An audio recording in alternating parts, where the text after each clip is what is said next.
تعالى هنا وانت فاكر انك متأمن كفايه ومحدش عامل عليك هاك وعرف يفك باسورد الراوتر بتاعك ويدخل على كل الاجهزه المتوصله بيه، سواء كانت موبايل او لابتوب او اي حاجه تانية، او حتى اضعف الايمان بيسرق منك نت. علشان كده بتلاقي في اغلب الاوقات سرعه النت عندك بطيئه جدا. في 5 خطوات لو طبقتهم اضمن لك ساعتها انك متأمن كفايه ومحدش عامل عليك هاك ولا حتى بيسرق منك نت. 90% من الراوترات لو عايز تدخل على صفحه الكونفيجريشن او الاعدادات بتاعتهم بتكتب الديفولت اي بي اللي غالبا بيكون موجود على ظهر الراوتر، واللي غالبا برده بيكون بين حاجتين، يا اما 192.168.1.1 او 192.168.0.1.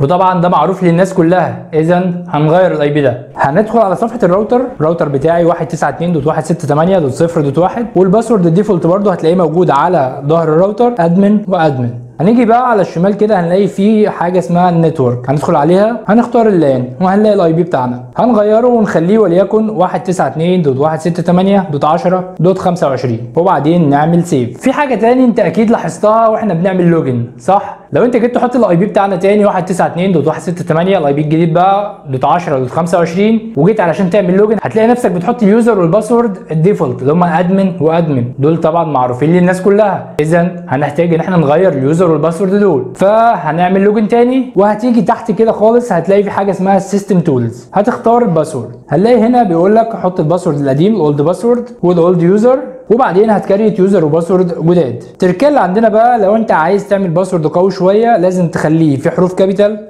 وسمول ورموز وارقام، ده كده بيبقى صعب جدا. وبعدين نعمل سيف. بعد كده هنحتاج ان احنا نخفي شبكه الواي فاي بتاعتنا من انها تظهر قدام اي حد بيعمل اسكان على الشبكات المتاحه. هنيجي كده على الشمال هنلاقي في اختيار اسمه الوايرلس، هنضغط ضغط عليه هتلاقي في اول حاجه اسمها البيزك سيتنج، هتدخل عليها وهنعمل ان مارك للعلامه دي، هتشيل العلامه دي، يعني هنعمل ديسيبل للبرودكاست بتاع الشبكه، بمعنى ان الاس اس اي دي اللي هو اسم الشبكه هيختفي، بمعنى هيمنع بثه. واحد هيجي يقول لي طيب انا لو عايز بعد كده اعمل كونكت على الشبكه دي هعمل كونكت ازاي وانا اصلا مش شايف الشبكه؟ هقول لك بالنسبه للموبايل هتيجي تعمل اد نتورك وهتحط اسم الشبكه بتاعتك وهتختار السكيورتي وبعد كده تحط الباسورد بتاعك وتعمل كونكت وخلصت الحكايه. طيب بالنسبه للويندوز 10 هتبقى بالطريقه دي.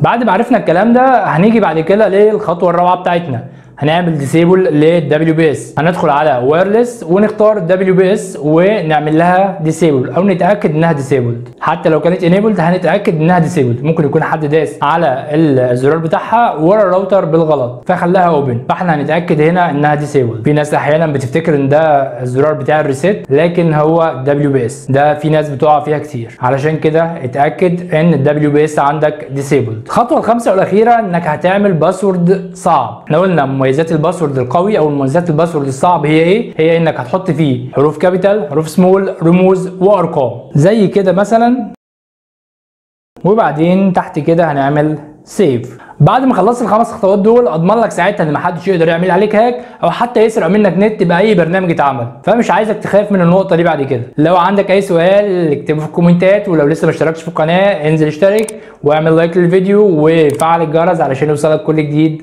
من تركات الهاكر، واشوفك الفيديو الجاي. سلام.